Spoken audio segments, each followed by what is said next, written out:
A Black Rock Imposition. Religious Herald, World Cross, Hands Off, and Baptist Repository. The communications of Brethren Trott and Rice, in reference to the false and slanderous article published in the Herald, and eagerly copied into the repository World, Cross, etc., under the above significant heads, we conclude are superseded by the following denial of Elder Healy and the reluctant recantation of the Herald. From the Religious Herald, Black Rock Convention. In conversation with Brother Healy during our recent visit to Baltimore concerning the Black Rock Address, he remarked that he had written to the editor of the Signs of the Times to have his name taken off. We supposed he alluded to the address. It appears from the following. Note that it was only to take his name off as agent for the Signs of the Times. We wish our good brother had been more explicit.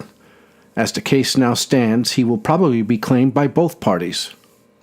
As this address disclaims fellowship with all the supporters of benevolent institutions, comprising 3/4 of the Baptists of the United States, it is certainly a matter of importance to decide this point at once.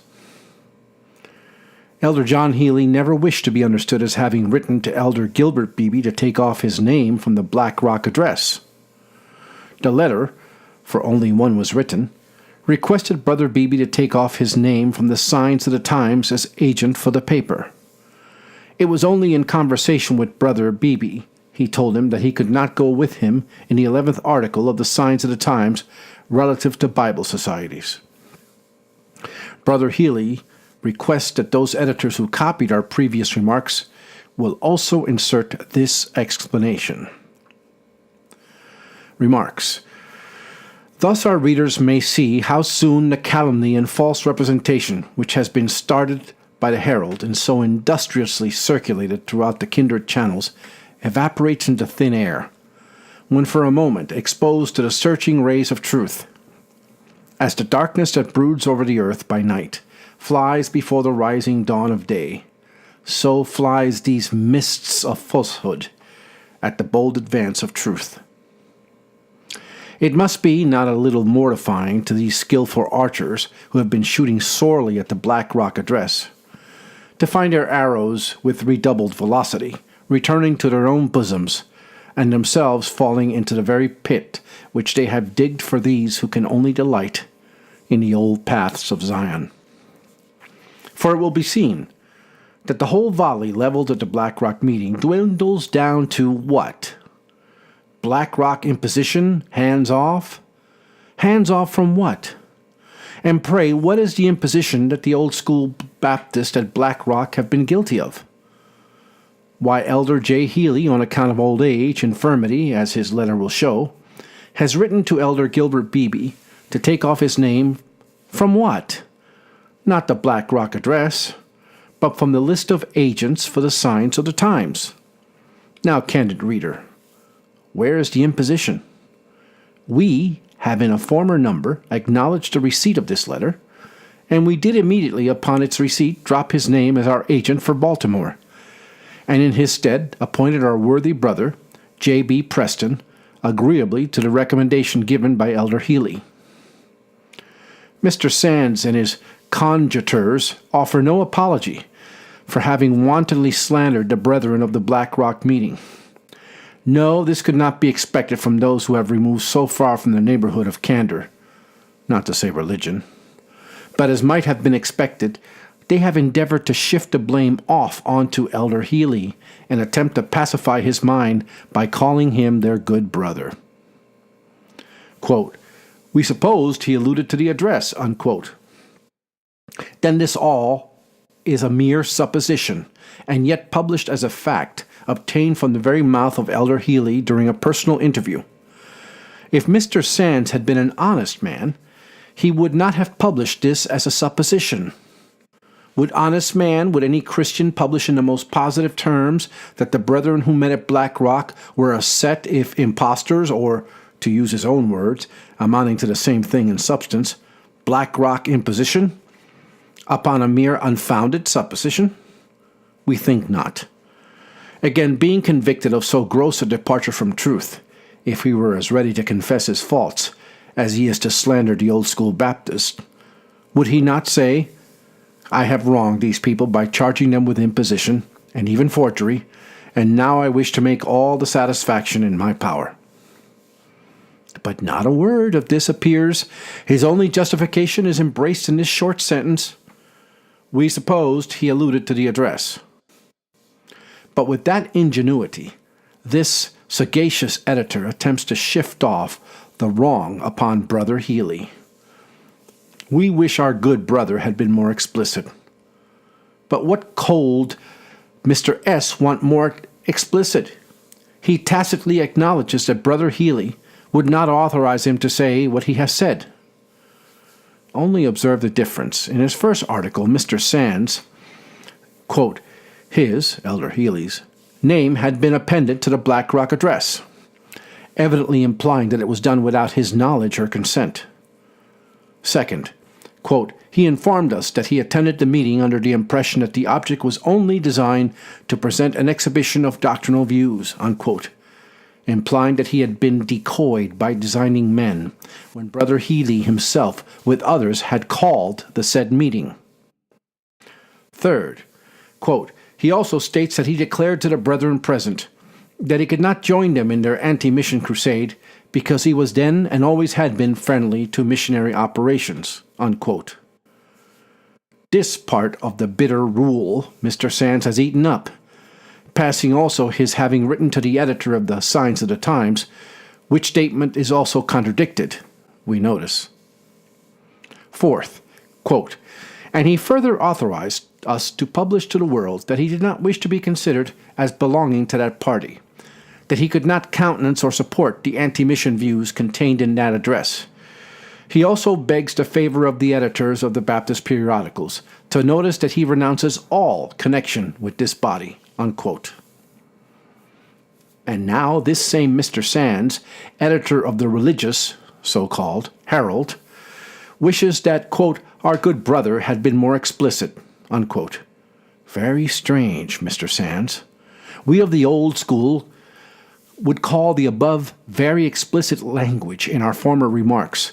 We observed that we very much doubted whether Elder Healy was the author of them, for we did and do still believe him to be a man of truth, and it would give us pleasure if he could say the name of the editor of the Religious Herald, but this, alas, we cannot, for Elder Healy either did or did not make the above statements to you.